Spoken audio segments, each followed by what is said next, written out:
Hello बच्चों, let's see this question. The question says a glass sphere जिसका refractive index 1.5 दिया है of radius 8 centimetre is placed in sunlight where is the image of sun is formed by the light passing through the sphere after the reflection by the second surface of sphere. तो देखिए, हमें question में बोला गया है कि एक इस ग्लास स्पेयर है। ये ग्लास स्पेयर है। ये ग्लास स्पेयर है। इसका जो रेडियस है वो रेडियस दिया है हमें 8 सेंटीमीटर। अब ध्यान से देखिएगा। एक सन है। जो सन है वो तो इधर कहीं इनफाइनाइट पे होगा। ठीक है, तो उससे जो रेज आ रही है वो फर्स्ट रिफ्लेक्शन के बाद कुछ इस तरह से बेंड हो जाएगी। फिर सेकंड रिफ्लेक्शन के बाद वो इधर बेंड हो जाएगी। क्लियर?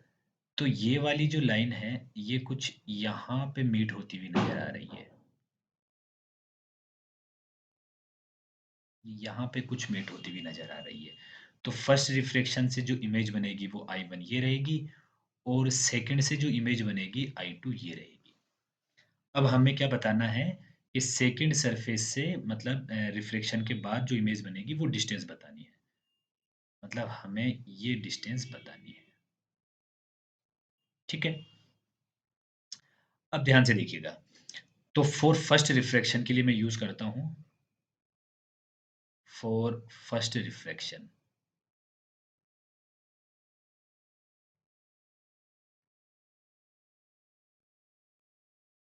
फर्स्ट रिफ्लेक्शन के लिए देखिएगा,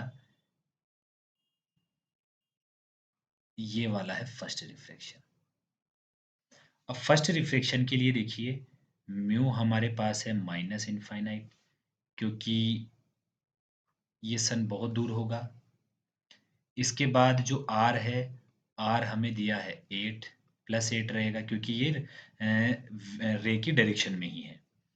और म्यू वन है, क्योंकि एयर में रखा होगा तो वन ले लिया। और म्यू टू हमें गिवन है जो कि ग्लास का है 1.5। तो अब यहाँ पे मैं देखिए स्पेरिकल ग्लास जो होता है स्पेरिकल, उसका फॉर्मूला यूज करता हूँ जो कि होता है mu two upon V minus mu one upon U is equal to mu two minus mu one upon R. अब देखिए यहाँ पे जो म्यू टू है, म्यू टू हमारे पास हो जाएगा 1.5। वी हमें पता करना है तो इसे मैं वी वन ले देता हूँ, माइनस म्यू वन है हमारे पास 1, और यू है हमारे पास minus infinite is equal to 1.5 minus 1 upon 8। तो यहाँ से देखिए 1.5 upon V one is equal to 0.5 upon 8। ये 0.5 से 1.5 थ्री टाइम कैंसिल होगा। तो अब मैं यहाँ लिख सकता हूँ 3/V1 इज इक्वल टू 1/8। तो V1 हमारे पास आया 24 सेंटीमीटर। ठीक है, अब ये जो 24 सेंटीमीटर है ये यहाँ से यहाँ तक की डिस्टेंस है। जो पहली वाली सरफेस है, ये पहली सरफेस से और इमेज नंबर 1 जो है यहाँ तक की डिस्टेंस है आपके पास 24 सेंटीमीटर। अब देखिए, ये डिस्टेंस है 8, ये 8 16। तो यहाँ से कितना डिस्टेंस हो गया? यहाँ से डिस्टेंस हो गया ये वाला 8 सेंटीमीटर। अब ये जो इमेज 1 है, ऑब्जेक्ट सरफेस 2 के लिए जो कि सेकंड सरफेस है, इसके लिए ऑब्जेक्ट का काम करेगी। तो मैं यहाँ लिख सकता हूँ I1 act as object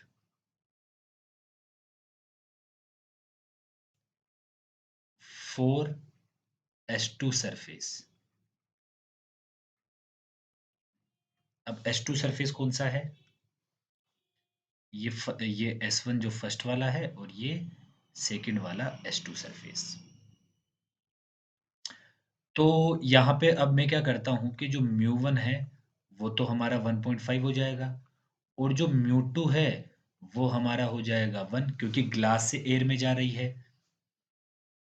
second surface के लिए जो रे है वो ग्लास से एयर में जा रही है। अब यहाँ पे U जो है, मैं इसको लिखता हूँ U।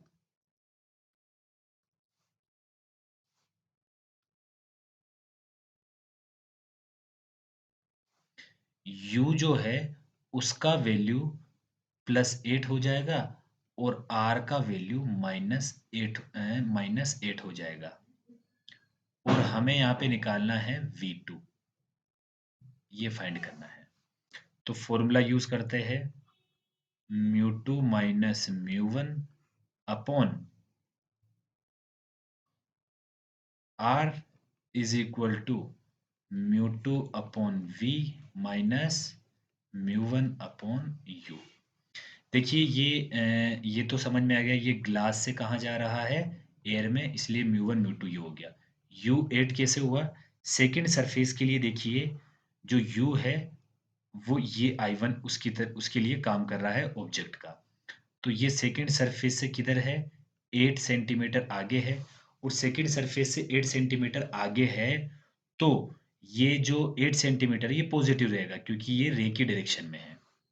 और R जो है वो माइनस क्यों होगा? क्योंकि सेकंड सरफेस देखिए ये जो S2 है इसके लिए R जो है वो लेफ्ट डायरेक्शन में होगा, इसलिए R इसके लिए नेगेटिव हो गया। तो μ2 का वैल्यू यहाँ रख देता हूँ 1 माइनस μ1 का वैल्यू हो गया 1.5, R का वैल्यू हो जाएगा यहाँ पे -8 इज इक्वल टू μ2 का वैल्यू हो गया 1 अपॉन V का वैल्यू हो गया हमारे पास यहाँ पे, हमें पता करना है उसे V2 ले लेते हैं, माइनस μ1 का वैल्यू है 1.5 अपॉन U का वैल्यू है 8। तो जब मैं इस टर्म को सोल्व करूंगा तो ये आएगा -0.5 अपॉन -8। तो माइनस से माइनस कैंसिल होगा तो इसे लिख दिया मैंने 0.5 अपॉन 8 और ये वाली क्वांटिटी इधर लेफ्ट साइड में आके प्लस बन जाएगी 1.5 upon 8 is equal to 1 upon V2। तो जब मैं इन दोनों को ऐड करूंगा तो ये हो जाएगा 2/4 इज इक्वल टू, सॉरी 2/8 आएगा यहाँ पे, 2/8 is equal to 1 upon V2। तो अब मैं इसका रेसिप्रोकल लूंगा तो V2 मेरे पास आएगा 2/4 इज 4, 2/8 इज 4, क्योंकि इस 2 से ये 8 4 टाइम कैंसिल होगा। तो ये आया 4 सेंटीमीटर। तो जो हमारा आंसर होगा वो हो जाएगा V2 is equal to 4 centimetre. अगर ऑप्शन में मैच करे तो मैं बोल सकता हूं कि option number A is your correct answer. तो final answer is option number A.